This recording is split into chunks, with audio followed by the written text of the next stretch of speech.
Railway group D exam ఎవరైతే రాయబోతున్నారో ప్రతి షిఫ్ట్లోనూ ఒక 2 నుంచి 3 ప్రశ్నలు వస్తాయి. అలాంటి ప్రశ్నల మోడల్స్ అన్నీ ఈ వీడియోస్లో కవర్ చేయడం జరుగుతుంది. కొంచెం జాగ్రత్తగా వినండి చాలు. అలాగే ఈ క్లాస్ తర్వాత టెలిగ్రామ్ ఛానల్లో పీడిఎఫ్ ఉంటుంది. ఒక 2 సార్లు ప్రాక్టీస్ చేయండి, అలా గుర్తుండిపోతాయి. ఒక ఆబ్జెక్ట్ ఉందమ్మా, దానికి ఒక వెయిట్ ఉంటుంది కదా. అయితే ఏ ఫోర్స్ ఇంక్రీజెస్ ఇట్స్ స్పీడ్ ఎంత పెరిగిందంట? 4 మీటర్ పర్ సెకండ్ నుంచి 8 మీటర్ పర్ సెకండ్కి పెరిగితే work done by the force ఎంత అని అడిగాడు. అంటే ఏమీ లేదు, ఇక్కడ మీరు కైనెటిక్ ఎనర్జీ ఫార్ములా వాడుకుంటే సరిపోతుంది. కైనెటిక్ ఎనర్జీ అంటే ఏంటి? Half MV square. కాకపోతే ఇక్కడ 2 ఇచ్చాడు కదా, 4 అని 8 అని. మనం ఏం చేస్తామంటే half M V one square minus half M V two square. ఇందులో నుంచి మనం హాఫ్ ఎం అని కనుక డైరెక్ట్గా కామన్ తీసామనుకోండి, v1 square minus v2 square అని రాయొచ్చు కదా. మీకు అర్థం కావడానికి నేను రాస్తున్నా, మీరు ఎగ్జామినేషన్లో ఇలా రాయక్కర్లేదు. ఏం చేయాలో నేను చెప్తా. ఇప్పుడు నేను రాయబోయేది మీరు డైరెక్ట్గా రాయాలి. హాఫ్ ఇంటూ ఎం ఎంతమ్మా? Mass 1. v1 square minus v2 square 8 square అంటే 64, 4 స్క్వేర్ అంటే 16. 64లో నుంచి 16 తీస్తే ఎంత? 48. ఈ 48లో 24 సార్లు 24 ఇంటూ 1 అంటే 24. సో ఆన్సర్ ఏంటమ్మా? 24. అడిగింది వర్క్ కదా, సో 24 ఏమని చదవాలి? 24 జౌల్స్ అని చదవాలి. మీకు అర్థం కావడం కోసం మాత్రమే నేను ఇలా ప్రతిదీ చెప్తున్నా. ఇది మీరు రాయక్కర్లేదు, మీ మైండ్లో ఉండాలి. తెలియని వాళ్ళ కోసం మాత్రమే చెప్పాను. అలాగే వీడియోని లైక్ చేయడం మర్చిపోద్దు. నాకేమైనా చెప్పాలన్నా, నన్ను ఏమైనా అడగాలన్నా కామెంట్ చేయండి. ఈ ఫార్ములా గుర్తుపెట్టుకోండమ్మా, V = IR. దీని నుంచి R = ఏమవుతుంది? V/I అవుతుంది కదా. తెలియని వాళ్ళ కోసం మాత్రమే నేను రాస్తున్నాను. మీకు తెలియకపోతే మీరు కూడా నోట్ చేసుకోండి, గుర్తుపెట్టుకోండి, తప్పదు. ప్రశ్నలు ఏమి ఇచ్చాడు చూడండి. ఒక ఎలక్ట్రిక్ హీటర్ అనేది ఇచ్చాడు, రిసీవ్స్ అండ్ ఎలక్ట్రిక్ కరెంట్ ఇచ్చాడు 4 amperes అని. అలాగే పొటెన్షియల్ డిఫరెన్స్ ఇచ్చాడు 60 volts అని. చూడండమ్మా, కరెంట్ ఎంతని ఇచ్చాడమ్మా ప్రశ్నలో? 4. పొటెన్షియల్ డిఫరెన్స్ ఎంతని ఇచ్చాడమ్మా ప్రశ్నలో? 60. 4 60లో 15 సార్లు వచ్చేది ఏంటిదమ్మా? నాకు రెసిస్టెన్స్. సో నాకు రెసిస్టెన్స్ ఎంత వచ్చింది? 15 వచ్చింది. ఈసారి నన్ను ఏం అడిగాడు? కరెంట్ అడిగాడు. కరెంట్ అంటే ఏంటమ్మా? ఐఏ కదా. సో I = ఏమవుతుంది? V/R. క్వశ్చన్లో వోల్టేజ్ ఎంత ఇచ్చాడమ్మా? 127.5 రెసిస్టెన్స్ అంటే ఎంత వచ్చింది నాకు ఇప్పుడు? 15. అక్కడ ఉన్నాయన్నీ నేను వాడుకుంటున్నాను అంతే. మీకు తెలియాల్సింది ఏంటమ్మా? నేను మళ్ళీ చెప్తున్నా, ఈ బేసిక్ ఫార్ములాస్ చాలామందికి తెలియక వదిలేస్తారు. మీరు నోట్ చేసుకోండి, ప్రాక్టీస్ చేయండి. టెలిగ్రామ్లో పీడిఎఫ్లు ఉంటాయి. 15 దీంట్లో ఎన్నిసార్లు పోతుంది? 15 8 120, 15 5 75. ఆన్సర్ ఏంటమ్మా? 8.5. నన్ను అడిగింది ఏంటిది? కరెంట్ కదా. సో వచ్చేదాన్ని ఏమన్నా చదవాలి? 8.5 amperes. ఒక చిన్న ఫార్ములా ఉంది, నోట్ చేసుకోండి అమ్మా. ఏంటది? Potential difference = work by charge. ఇప్పుడు చూడండి, ప్రశ్నలో పొటెన్షియల్ డిఫరెన్స్ ఇచ్చాడు ఎంత? 40. సో నేను ఈ పొటెన్షియల్ డిఫరెన్స్ ప్లేస్లో 40 రాసుకుంటున్నా. Find the work. వర్క్ నాకు కావాలమ్మా, నేను ఈ వర్క్ని X అనుకుంటున్నా. ప్రశ్నలో ఛార్జ్ ఎంత ఇచ్చాడు చూడండి, 0.5. 40 ఇంటూ 0.5 ఎంతమ్మా? 20. అంటే X = 20. Xని ఏమనుకున్నా? వర్క్. నన్ను అడిగింది వర్కే కదా. సో వర్క్కి యూనిట్స్ ఏంటమ్మా? జౌల్స్. ఆన్సర్ ఏంటి? 20 జౌల్స్. మీరు ఈ ఫార్ములాను గుర్తుపెట్టుకోవాలి, తప్పదు. Work = force into displacement. Force ఇచ్చాడమ్మా 10N అని. నేను ఏం చేస్తున్నానంటే ఫోర్స్ దగ్గర 10 అని రాసుకుంటున్నా. అలాగే ఆబ్జెక్ట్ ఈజ్ డిస్ప్లేస్డ్ 5 meters అంట. ఇదిగోండి, డిస్ప్లేస్డ్ దగ్గర 5 రాసుకున్నా. నన్ను వర్క్ అడిగాడు కదా. వర్క్ అంటే ఫోర్స్ ఇంటూ డిస్ప్లేస్మెంట్. 10 5 50 వర్క్ని కాబట్టి జౌల్స్లో చెప్పాలి. మీరు ఇదంతా రాయకూడదు. 10 ఇచ్చాడు, 5 ఇచ్చాడు, 50 అని చెప్పి పెట్టి వెళ్ళిపోవాలి. Focal length. F అంటే ఫోకల్ లెంత్ అమ్మా. ఫోకల్ లెంత్ = ఏంటి? R.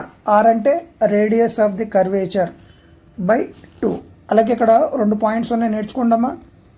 Concave, convex. కాన్కేవ్ అంటే కూడా నెగిటివ్, కాన్వెక్స్ అంటే పాజిటివ్. ఈ 2 పాయింట్లని గుర్తుపెట్టుకోండి. ఈ ప్రశ్నలో ఒకటి అడిగాడు, మిమ్మల్ని ఎగ్జామినేషన్లో వేరేది అడగొచ్చు, అందుకే ఇది చెప్పాను. చాలా బాగా గుర్తుపెట్టుకోవడానికి ట్రై చేయండి. ఇప్పుడు మనం బిట్టి చేద్దాం. 30 సెంటీమీటర్స్ అంట. ఏంటిది? Radius of A curvature. అంటే R దగ్గర 30 పెట్టుకుంటున్నా, బై 2 రాస్తున్నా. ఫోకల్ లెంత్ అడిగాడు కదా, అంటే F. అంటే F ఈక్వల్ టు 30/2 అంటే 15. ఇలా పెట్టి వెళ్ళకూడదు. ప్రశ్నలో ఒక పదం వాడాడు. ఏంటో చూడండి. Concave mirror. కాన్కేవ్ అంటే ఏమని చెప్పా? నెగిటివ్. అంటే ఆన్సర్ ఏంటమ్మా? -15. మిమ్మల్ని ఎగ్జామినేషన్లో కాన్వెక్స్ అని అడిగితే ప్లస్ తీసుకోవాలి, కాన్కేవ్ అంటే నెగిటివ్ తీసుకోవాలి. మోడరేటెడ్ పేపర్లో నుంచి వచ్చిన ప్రశ్న ఇది. ముందుగా V ఈక్వల్ టు IR, ఇది చాలామందికి తెలిసి ఈ ఫార్ములా. అలాగే R equal to V²/P. R అంటే రెసిస్టెన్స్, P అంటే పవర్, V అంటే వోల్టేజ్. ఒక డివైస్ ఉందమ్మా, దాంట్లో పవర్ ఇచ్చాడు 1100 అని చెప్పి, ఒక వోల్టేజ్ కూడా ఇచ్చాడు. అయితే ఒక పర్టికులర్ డే రోజున వోల్టేజ్ అనేది డ్రాప్ అయింది 110 వోల్ట్కి. అయితే నన్ను ఏం అడిగాడంటే కరెంట్ ఎంత అని, అలాగే అవుట్పుట్ పవర్ ఎంత అని. అవుట్పుట్ పవర్ అని మాట్లాడాడు కదా, పవర్ గురించి కూడా రాద్దాం. Power equal to voltage into current. ఈ ఫార్ములాలు వాడుకొని మనం ప్రాబ్లమ్స్ చేసేద్దాం. నాకు రెసిస్టెన్స్ కావాలి. రెసిస్టెన్స్ ఈక్వల్ టు ఏంటమ్మా ఫార్ములా? V²/P. ఇనిషియల్గా ఎంత వోల్టేజ్? 220 కదా, V² అంటే 220 × 220/P. P అంటే పవర్ ఎంత ఇచ్చాడు ప్రశ్నలో? 1100. ఈ 00 క్యాన్సిల్. 11 22లో 2 సార్లు, 22 రోజుల 44. నన్ను ఏం అడిగాడమ్మా? కరెంట్ అడిగాడు. కరెంట్ అంటే ఏంటి? V ఈక్వల్ టు IRలో కరెంట్ అంటే I. అంటే I ఈక్వల్ టు ఏమని రాయొచ్చు? V/R. ఆల్రెడీ నాకు R వచ్చింది 44 అని. ఇప్పుడు ప్రశ్నలో వోల్టేజ్ ఎంత ఇచ్చాడమ్మా? 110. 11 4లో 11 ఇందుట్లో 10 సార్లు, 2 ఎక్కములు ఇది 5 సార్లు, ఇది 2 సార్లు. 5/2 అంటే ఎంతమ్మా? 2.5. అంటే నాకు కరెంట్ ఎంత వచ్చింది? 2.5. అలాగే నన్ను ఏం అడిగాడు? పవర్ కనుక్కోమన్నాడు. ఇక్కడ రాసేద్దాం. Power equal to voltage. ప్రశ్నలో వోల్టేజ్ ఎంత ఇచ్చాడు? 110 ఇంటూ కరెంట్. ఇప్పుడే నాకు కరెంట్ వచ్చింది కదా, 2.5. కొంచెం ఎలాబరేట్ చేసి మాట్లాడతా. 2.5ని 25/10 అని రాయొచ్చు కదా. 00 క్యాన్సిల్. 25 11 ఎంతమ్మా? 275. పవర్ కదా అడిగింది, 275 వాట్స్ అనాలి. ప్రాబ్లం చాలా చాలా ఇంపార్టెంట్. కనీసం 2 సార్లు ప్రాక్టీస్ చేయండి. Calculate the momentum. Momentum M అనుకుంటే మొమెంటమ్ ఫార్ములా ఏంటమ్మా? Mass into velocity. ప్రశ్నలో మాస్ ఎంత ఇచ్చాడు? 400. వెలాసిటీ ఎంత ఇచ్చాడు? 0.25. దీన్ని నేను 25/100 అని రాయొచ్చు కదా. 00 క్యాన్సిల్. 25 4లో 100. అడిగింది నన్ను మొమెంటం కదా. మొమెంటంకి ఏంటమ్మా units? kg meter per second. ఈ ప్రాబ్లమ్ని కొంచెం మీరు అబ్జర్వ్ చేయండి. నా దగ్గర మాస్ ఉంది, హైట్ ఉంది, గ్రావిటేషనల్ ఫోర్స్ ఉంది, నన్ను వర్క్ డన్ అడిగాడు. అంటే మనం చేయాల్సింది ఏంటి? పొటెన్షియల్ ఎనర్జీ ఈక్వల్ టు ఏంటి? mgh. m అంటే మాస్, ఎంత ఇచ్చాడు ప్రశ్నలో? 1. g అంటే గ్రావిటేషనల్ ఫోర్స్, ఎంత తీసుకోమన్నాడు? 10. h అంటే హైట్, ప్రశ్నలో ఎంత ఇచ్చాడు? 30. సో 30 × 10 అంటే 300. అడిగింది వర్క్ కాబట్టి జౌల్స్లో మాట్లాడాలి. ఒక ఆబ్జెక్ట్ ఉందంటమ్మా, starts its motion from rest. Rest అని మనం చదువుతున్నాం. అలాగే gain a speed 5 meters in 2 secondsలో అయితే యాక్సిలరేషన్ ఎంత అని మాట్లాడాడు. ఇక్కడ మనం తీసుకోవాల్సింది ఏంటమ్మా? V equal to U plus AT. U అంటే ఏంటి? Initial velocity. V అంటే ఏంటి? Final velocity. A అంటే ఏంటి? యాక్సిలరేషన్. T అంటే ఏంటి? Time. Motion from rest. Rest అంటే ఏంటి? 0. So initial velocity 0. U ప్లేస్లో 0 పెట్టుకుంటున్నా. Plus and its speed is 5 meters/s. అంటే ఫైనల్ వెలాసిటీ ఎంత ఇచ్చాడు? 5. నన్ను యాక్సలరేషన్ కనుక్కోమన్నాడు. ఏ ప్లేస్లో ఏ రాసుకుంటున్నా. ఇంకా టీ మిగిలిపోయింది కదా. టైం ఎంత ఇచ్చాడు ప్రశ్నలో? 2. ఇక్కడ 5 ఉంది, ఇక్కడ 2 ఉంది. 5/2 అంటే ఎంత? 2.5. ఏంటిది అది? యాక్సలరేషన్. యాక్సలరేషన్కి యూనిట్స్ ఏంటి?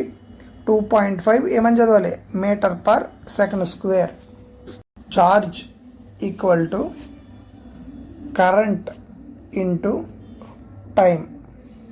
ఇప్పుడు ప్రాబ్లం చేద్దాం. కరెంట్ 0.5 అంట. సో నేను కరెంట్ ప్లేస్లో 0.5 తీసుకుంటున్నా. And the resistor of 10 amperes ఇచ్చాడు. The amount of the charge flow through the resistor in 1 minute. 1 minute అంటే ఎంత? 60 seconds కదా. సో 0.60 అంటే 30. ఇక్కడ రెసిస్టర్స్ మనం తీసుకోకపోయినా ఏమీ అక్కర్లేదు, ఏం అడిగాడో అది మాత్రమే చేసాం. Power equal to energy by time. If an electric iron rated 1000 watts అంట, అంటే పవర్ ఎంత ఇచ్చాడు? 1000 equal to 3 hours per day. Find the total energy consumption in 30 days. నన్ను ఎనర్జీ అడిగాడు, ఈ ఎనర్జీ నేను ఎక్స్ అనుకుంటున్నా. టైం ప్రశ్నలో ఏమన్నాడు? 3 hours per day, కానీ నాకు ఏం చెప్పాడు? 30 days కావాలంట. 3 into 30. సో చూడండి, 3 మూల 9, ఇవి ఒక 3 సున్నాలు, ఇది ఒక 0. 1 kilowatt అని తీసుకోవచ్చు కదా, చివరిలో 3 సున్నాలు ఉన్నాయి కాబట్టి. సో దీనిని ఏమని చదవాలి? 90 kilowatt. ఒక ట్రక్ ఉందమ్మా, అది fall off a ledge and drop to the ground in 0.8 seconds. How high is the ledge from the ground? G అనేది 10 meter/second² తీసుకోమన్నాడు. చేద్దాం. ముందుగా S equal to UT plus half GT square. S అంటే ఏంటి? Height. నన్ను కనుక్కోమంది అదే కదా. So S equal to U అంటే ఇనిషియల్ వెలాసిటీ. ప్రశ్నలో ఎక్కడ లేదు కదా, అంటే యూ దగ్గర 0 తీసుకుంటా. So 0 into anything 0. ఇంకా మిగిలింది ఏంటి? Half GT square. Half G అంటే గ్రావిటేషనల్ ఫోర్స్, ఎంత తీసుకోమన్నాడు? 10. టీ స్క్వేర్ ఎంత? 0.8. స్క్వేర్ చేయమన్నాడు కదా. 0.8ని 8/10 into 8/10 అని రాయొచ్చు కదా. ఇది క్యాన్సిల్. 2 8లో 4 సార్లు, 4 8లో 32/10 అంటే ఎంతమ్మా? 3.2. నన్ను అడిగింది ఏంటిది?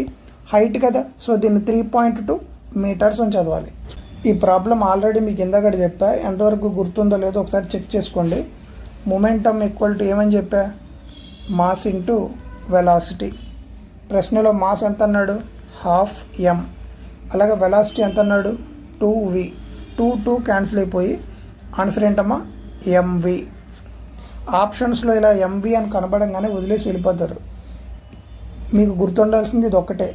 ఏంటది? Momentum equal to mass into velocity. ఈ ప్రాబ్లం చూడండి, ఎనర్జీ కన్జ్యూమ్డ్ మనల్ని కనుక్కోమన్నాడు. ఎప్పుడైనా కానీ ఎనర్జీ కన్జ్యూమ్డ్ మనల్ని కనుక్కోమంటే మనం ఏం చేయాలమ్మా? పవర్ ఇంటూ టైం చేయాలి. ఇప్పుడు చేద్దారండి. ఈ ఎలక్ట్రిక్ వాషింగ్ మిషన్ 750 watts అంట. పవర్ దగ్గర 750 రాసా. 4 hours per day 4 రాసా. ఇంకేం ఇవ్వలేదు కదా. 1 day అని అడిగాడు, అందుకే 4 రాసా. ఇక్కడ 30 days అని అడిగాడు అనుకోండి, బ్రాకెట్లో 30 అని రాసేవాడిని. 75 4 ఎంత? 300. పక్కన ఒక 0 ఉంది కదా, 0. 3 జీరోలు కనబడితే నేను ఏం చెప్పాను ఇందాక మీకు? 3 kWh అని డైరెక్ట్గా రాసేయండి. మొదటి నుంచి ఫార్ములాస్ అన్నీ రాస్తానే ఉన్నాను కదా. ఇప్పుడు మనం డైరెక్ట్గా చేద్దాం. The moment of an object is 50 kg and its mass ఇచ్చాడు. What is the velocity? ఏం చేయాలమ్మా? Velocity equal to momentum by mass. Momentum ఎంత? 50. మాస్ ఎంత? 10. అంటే ఏంటి ఆన్సర్? 5. అడిగింది ఏంటిది? వెలాసిటీ కదా, అంటే ఏమని చెప్పాలి? 5 meter/second. ఇక్కడ నేను ఏమని రాశాను? జాగ్రత్తగా చూడండి. Momentum equal to mass into velocity. ఇందాక ప్రాబ్లంలో నేను చెప్పాను కదా, దాని దగ్గర నుంచి వెలాసిటీ ఈక్వల్ టు ఏమవుతుంది? Momentum by mass. అందుకే 50/10 రాశా. మీరు కూడా ఎగ్జామినేషన్లో ఫార్ములాస్ అన్ని మీ బ్రెయిన్లో ఉంటే ఈ స్టెప్ ఒకటి వేసి పెట్టి వెళ్ళిపోతారు. మీకు హార్డ్లీ ఒక 10 seconds కూడా పట్టదు. పీడిఎఫ్ని కనీసం ఒక 2 నుంచి 3 సార్లు ప్రాక్టీస్ చేయండి. ఈ ప్రాబ్లం చాలా ఇంపార్టెంట్. మీరు నేర్చుకోవాల్సిన విషయాలు 2 ఉన్నాయి. ఏంటది? An object moving with a declaration అంటే ఏంటమ్మా? డిక్లరేషన్ అనగానే నెగిటివ్ తీసుకోవాలి. అండ్ కమ్స్ టు ది రెస్ట్కి వచ్చేసిందంటే ఫైనల్ వెలాసిటీ 0 వచ్చిందంట. ఆఫ్టర్ 20 seconds ఇనిషియల్ వెలాసిటీ ఎంత అని అడిగాడు. చూడండమ్మా, v equal to u plus ఏటీ. v అంటే ఫైనల్ వెలాసిటీ, u అంటే ఇనిషియల్ వెలాసిటీ, a అంటే యాక్సలరేషన్, t అంటే టైం. నన్ను ఇనిషియల్ వెలాసిటీ ఎంత అని అడిగాడు. రెస్ట్లోకి వచ్చేసిందంట, అంటే ఫైనల్ వెలాసిటీ ముందుగానే 0 అని ఇచ్చాడు. ఇనిషియల్ వెలాసిటీ నాకు తెలియదు, u అనుకుంటున్నా. a అంటే యాక్సలరేషన్ 2.5 కదా, 2.5. కాకపోతే ప్రశ్నలో డిక్లరేషన్ అని మాట్లాడాడు కదా, అందుకే నెగిటివ్ తీసుకోవాలి. టైం t ఎంత ఇచ్చాడమ్మా ప్రశ్నలో? 20. సో u ఇక్కడ 0 రాద్దాం. 25 రోళ్ళ 50 మైనస్ ఉంది కదా, సో ఇక్కడ u minus 50. So initial velocity u equal to ఈ మైనస్ 50 ఇటు వస్తే ప్లస్ 50. అడిగింది వెలాసిటీ కాబట్టి ఏంటమ్మా, meter per second. Thank you.